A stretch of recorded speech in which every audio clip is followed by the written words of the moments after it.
اللہ اور اس کے رسول کی طرف سے ان مشرکوں سے بیزاری ہے جن سے تم نے عہد کیا تھا، سو اس ملک میں 4 مہینے پھر لو اور جان لو کہ تم اللہ کو عاجز نہیں کر سکو گے، اور بے شک اللہ کافروں کو ذلیل کرنے والا ہے۔ اور اللہ اور اس کے رسول کی طرف سے بڑے حج کے دن لوگوں کو آگاہ کیا جاتا ہے کہ اللہ اور اس کا رسول مشرکوں سے بیزار ہیں،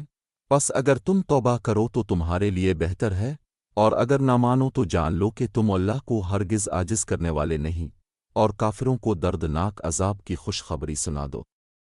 مگر جن مشرکوں سے تم نے عہد کیا تھا پھر انہوں نے تمہارے ساتھ کوئی قصور نہیں کیا اور تمہارے مقابلے میں کسی کی مدد نہیں کی، سو ان سے ان کا عہد ان کی مدت تک پورا کر دو، بے شک اللہ پرہیزگاروں کو پسند کرتا ہے۔ پھر جب عزت والے مہینے گزر جائیں تو مشرکوں کو جہاں پاؤ قتل کر دو اور پکڑو اور انہیں گھیر لو اور ان کی طاق میں ہر جگہ بیٹھو،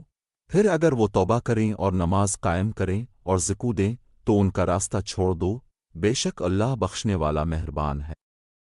اور اگر کوئی مشرک تم سے پناہ مانگے تو اسے پناہ دے دو یہاں تک کہ اللہ کا کلام سنے، پھر اسے اس کی امن کی جگہ پہنچا دو، یہ اس لیے ہے کہ وہ لوگ بے سمجھ ہیں۔ بھلا مشرکوں کے لیے اللہ اور اس کے رسول کے ہاں عہد کیوں کر ہو سکتا ہے؟ ہاں جن لوگوں کے ساتھ تم نے مسجد حرام کے نزدیک عہد کیا ہے، اگر وہ قائم رہیں تو تم بھی قائم رہو،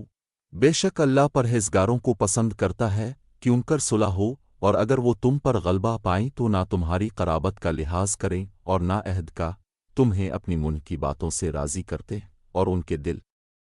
نہیں مانتے اور ان میں سے اکثر بد عہد ہیں۔